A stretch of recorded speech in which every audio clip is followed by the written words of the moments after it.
In computer vision, there are many algorithms that are designed to extract spatial features and identify objects using information about image gradients. One illustrative technique is called HOG, or histogram of oriented gradients. Histogram of oriented gradients may sound a little intimidating, so let's go through what these terms actually mean. A histogram is a graphical representation of the distribution of data. It looks a bit like a bar graph with bars of different heights. Each bar represents a group of data that falls in a certain range of values, also called bins, and taller bars indicate that more data falls into a certain bin. For example, say you took a grayscale image, say this image of pancakes, and wanted to display a histogram of intensity data.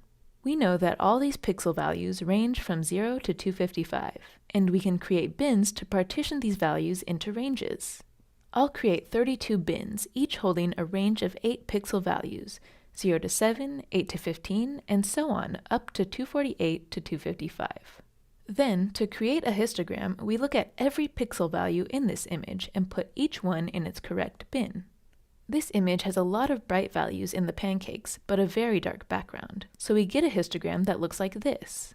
This histogram shows that there's a distinct dark grouping of pixels, the background pixels, that fall in these low ranges.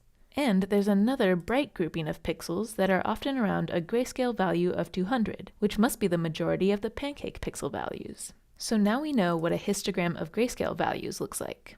The next words we see are oriented gradients.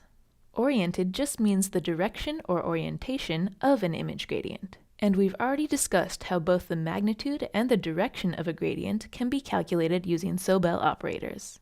So let's put this all together. HOG should produce a histogram of gradient directions in an image. As a first step, HOG takes in an image, like this pancake image, and calculates the magnitude and direction of the gradient at each pixel. This can be a lot of information, so it actually groups these pixels into larger square cells, typically 8 by 8 or smaller grids for smaller pictures. For the 8 by 8 case, it will have 64 gradient values. Then, for each of these cells, it counts up how many of these gradients are in a certain direction, and sums the magnitude of these gradients so that the strength of the gradients are accounted for. Then, HOG places all that directional data into a histogram. Here I'm showing you 9 bins or ranges of values, but you can choose to use more bins to further divide your data.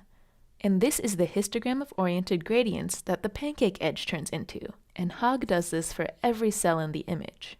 This histogram of oriented gradients is actually a feature vector. The next step will be to actually use these HOG features to train a classifier.